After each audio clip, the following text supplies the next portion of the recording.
చెప్పాలనుకున్నారా? నిన్న తెలివిగా అది చెప్పారా? ఫైనల్ గా రేపు పొద్దున వైవి చుట్టూ మెడకు కూడా ఇది చుట్టుకునే అవకాశం ఏమన్నా ఉంటుందా? ఏముండదు. ఆ డీల్ అనేది ఏదో పెద్ద డ్రామా. అవును, వాస్తవంగా అప్పుడు వాళ్ళు పవర్లో ఉన్నారు, మాకు రాసి అన్నారు, రాసి ఇచ్చారు. ఇప్పుడు పవర్ పోగానే ఆయన లాక్కున్నాడు వెనక్కి.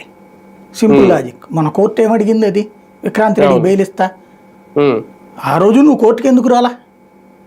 నిన్ను బెదిరించుంటే. అవును. ఇన్నాళ్ళ తర్వాత ఇప్పుడు బెదిరింపు ఏంటి నువ్వు? అందే లేదా? కాబట్టి కేసు నిలబడదు అది. దాంట్లో నువ్వేంటి ఒక వ్యాపారస్తుడివి, భారీ పరిశ్రమ నడుపుతున్నాడు, పోర్టు నడుపుతున్నాడు.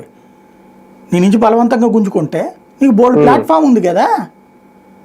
లోకల్గా అప్పుడు గవర్నమెంట్ ఆడదా ఉందని కోర్టుకు రావాలిగా. నువ్వు నా దగ్గర రాయించుకున్నారు. పోనీ ఆయన ఈ ఊళ్ళోనే కూర్చునే మనిషి కూడా కాదు కదా, ఉండేది అమెరికాలో. అవును. ఆయన ఇక్కడేం చేసేస్తారు అర్జెంటుగా?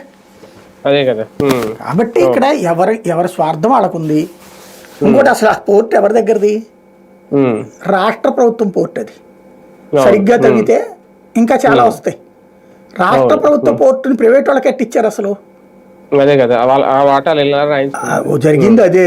వాళ్ళు అప్పుడు రాష్ట్ర ప్రభుత్వ పోర్టు మళ్ళీ మేము వెనక్కి తీసుకుంటాం అని చెప్పి చెప్పుంటారు. నువ్వు ఎట్లా నొక్కేసావు అప్పుడు అని చెప్పుంటారు.